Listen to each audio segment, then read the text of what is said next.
अल्लाह जी आस करे हलो ही आई। अल्लाह जी आस करे हलो ही आई। चारण बधा चंग खे झूड़ा ऐं झाई।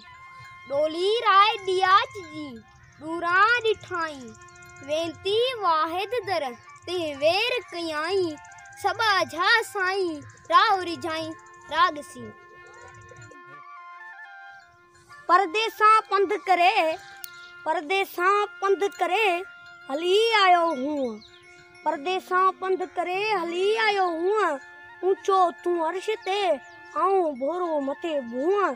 किए तुसने तू ही सिर सवाली मंगो। परदेसा पंध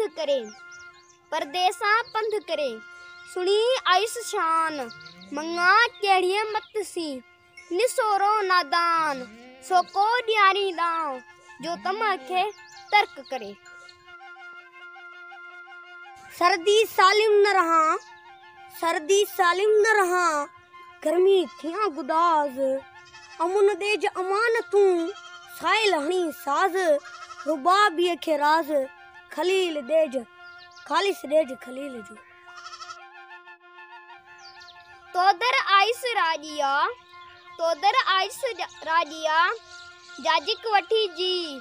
कना नारू हामिया हण बचाई जी। वाली डियारी वी जिता है जनात अदन।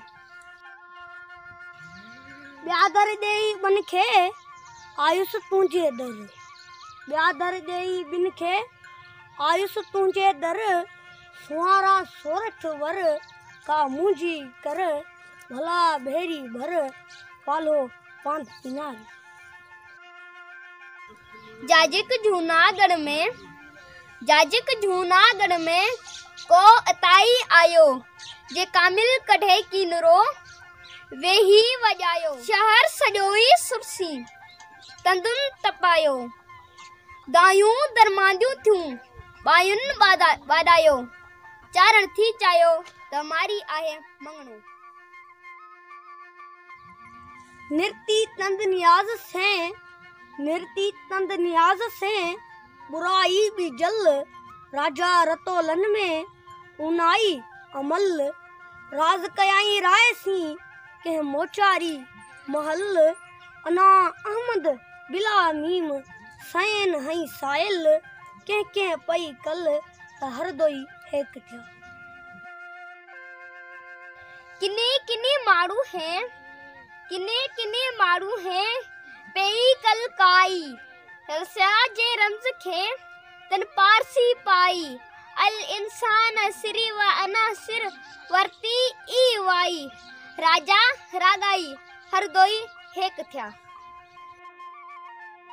सिरजे हुआई हलियो चारण चिताए।